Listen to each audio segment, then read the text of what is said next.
Salut tout le monde, un Réjouissime vous présente le programme des sciences physiques au lycée.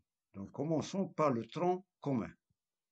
Donc dans le tronc commun, il y a trois chapitres essentiels. Commençons par la mécanique.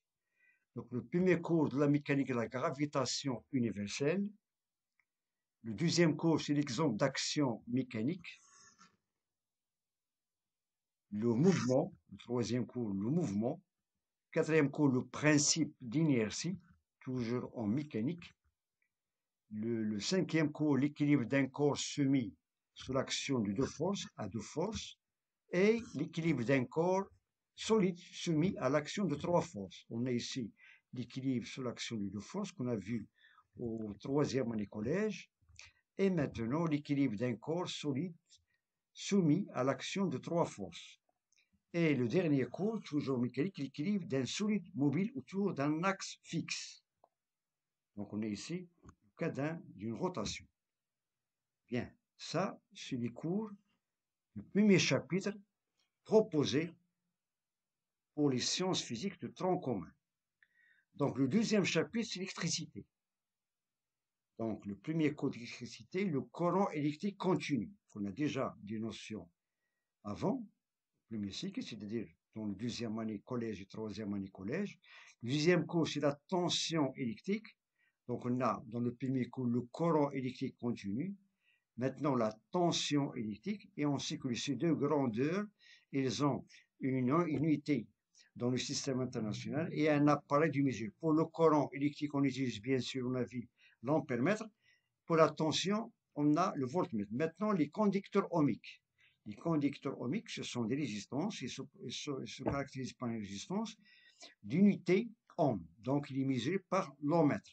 Donc, on a ces trois grandeurs, le courant par l'ampèremètre, la tension par le voltmètre et les conducteurs ohmiques, ils se caractérisent par une résistance, ils sont mesurés par l'ohmètre. Le quatrième cours, les caractéristiques du dipôle passif. Donc les dipôles passifs, ce sont des dipôles qui ne produisent pas d'électricité. Donc il peut donner, il peut transformer l'énergie électrique en autre énergie. Par exemple, la lampe, il transforme l'énergie électrique en lumière, de même en chaleur. Par exemple, un moteur, il transforme l'énergie électrique en énergie mécanique. Donc, ce sont des dipôles. Dans ce cas, on va étudier en commun les caractéristiques de quelques dipôles passifs. Donc, il y a des dipôles passifs et des dipôles actifs. Bien, le cours suivant, c'est les caractéristiques d'un dipôle actif, le point de fonctionnement. Donc, on a ici des notions nouvelles, les caractéristiques de quelques dipôles passifs, par exemple la lampe, par exemple le moteur, etc.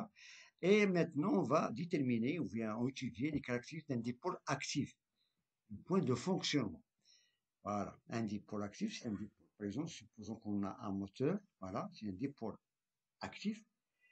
De même, donc une autre notion qu'on va étudier, c'est le point de fonctionnement. Le cours suivant, c'est le transistor.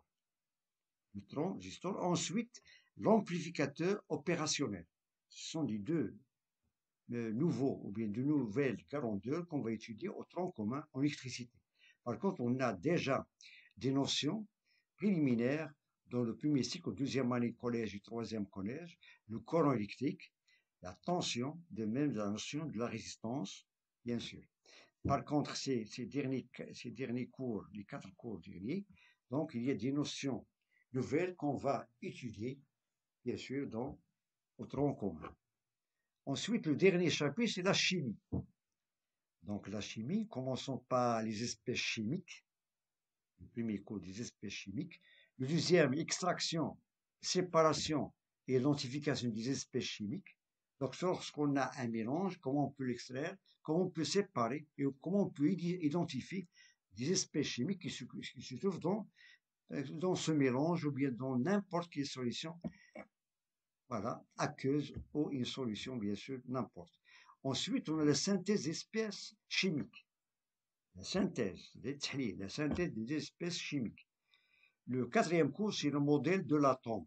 Donc, l'atome, qu'on a déjà une notion, deuxième année collège, par quoi il est constitué un atome.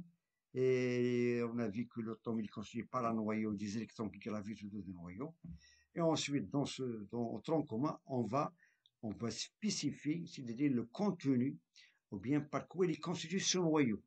Donc, on va voir notre notion, donc le modèle de l'atome. Ensuite, la géométrie de quelques molécules. Donc, on ne peut pas, c'est-à-dire comparer, donc on sait que l'atome se caractérise par un noyau et des électrons. Par contre, les molécules, il est constitué de plusieurs atomes, soit des atomes qui sont identiques ou bien qui sont différents, et on va essayer, au tronc commun, de donner une géométrie de quelques molécules. Ensuite, la classification périodique des éléments chimiques.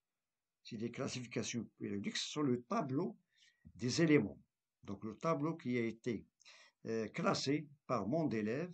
Donc, on va déterminer, on peut étudier dans ce cas, c'est-à-dire où peut-on trouver un élément chimique dans le tableau. Elle dépend bien sûr de son numéro atomique, c'est-à-dire de sa caractéristique, etc. Le cours suivant, c'est la quantité de matière. La quantité de matière, bien sûr. Et la concentration molaire des espèces moléculaires dans une solution. Donc, on a ici une nouvelle notion, c'est la concentration molaire.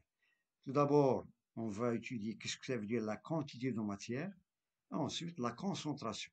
On a vu dans le première année du collège, la concentration lorsqu'on a une solution saline. Donc, il peut être soit concentré, soit dilué, soit saturé. Sauf ça dépend du soluté et du solvant.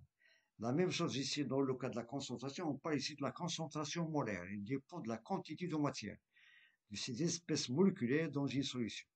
Et l'avant-dernier, c'est la modélisation de la transformation chimique. La transformation chimique, c'est-à-dire comment on peut la modéliser. Bien. Et le dernier cours, c'est le bilan de matière. C'est le bilan de matière. Et vous pouvez constater, dans le chapitre chimie, on a des cours qui sont très intéressants pour identifier quelle grandeur les espèces chimiques, comment on peut extraire, comment on peut séparer et comment on peut identifier des espèces chimiques. Ensuite, la synthèse de ces espèces chimiques, modèle de l'atome, la géométrie de quelques molécules, classification périodique des éléments chimiques dans un tableau, la quantité de matière, la concentration moléculaire, etc., la modélisation et ensuite le bilan de matière. Bien. Donc, je vous remercie de votre attention. Bon courage et à très bientôt dans le programme suivant de première année bac.